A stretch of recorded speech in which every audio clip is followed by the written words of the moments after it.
What's going on, everybody? You know I'm not one to waste your time, so if I'm on here, that means I have something consequential to say, substantial and significant.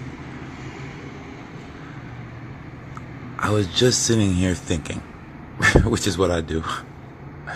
This is what I allow my mind to do, and something just hit me. You know how I propose that life is self-explanatory, meaning that if you look throughout it and pay attention to what's going on around you, that there are clues and hints that explain its true nature and its true purpose. Well, a realization just came to me. A very, very significant clue. When we go to sleep, our eyes close, and then we wake up the next day. Well, if you think about it, that'll be what death will be like. We'll go to sleep as ourselves and wake up as a newborn in someone else's body or in some other creature's body, completely with their physical mind. So you'll completely have no memory of your last lifetime. Water evaporating, condensing, going from liquid to ice, going back up into the clouds, gas, and then coming back down again. That cycle, that's a perfect clue as to that as well.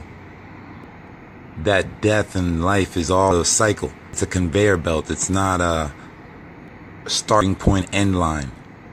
Until we successfully complete our objective of existing in the first place, which would be to have an objective mind and reconcile it with our subjective views,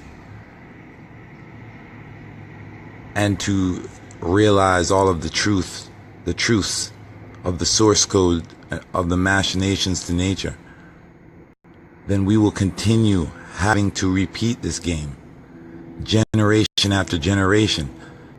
If you're wondering then why is the human population growing, don't forget, we did not get mathematics based off of our own concepts. We gained mathematics off looking at the operations of the universe.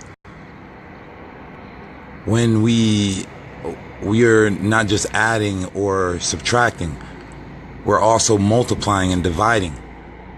Those things are happening throughout the whole universe. And also don't forget that every life form is branched off of one singular species. Every life form on planet Earth, which is currently every life form known, has branched off of one singular species, one common ancestor. So if that's not division and multiplication simultaneously, I don't know what to tell you. That's called duality, and in the end, duality is a singularity.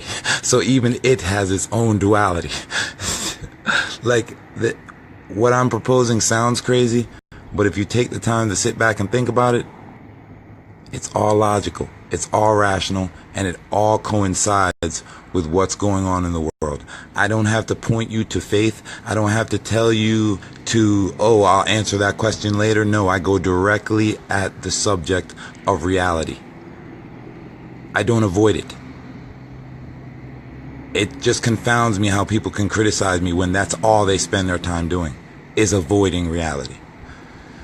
Anyway, think about that though. When we go to sleep, that is what it's a clue of. Our eyelids close, we completely fall into a dream state, a state of complete ignorance, and then we wake back up to a whole new day. That is exactly what dying will be like. That is what it is significant to.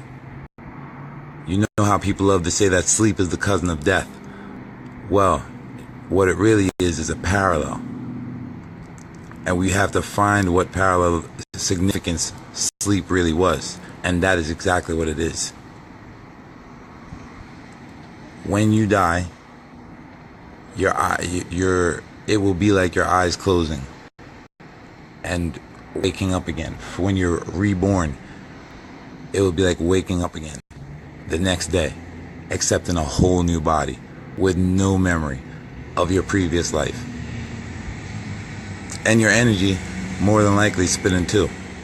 or split in some kind of way, some type of osmosis. But anyway, that's all I wanted to share. I just had that little notion. I've already been sharing other notions on through written posts, so I figured when I had this realization, I'd share this one through video. Have a good day.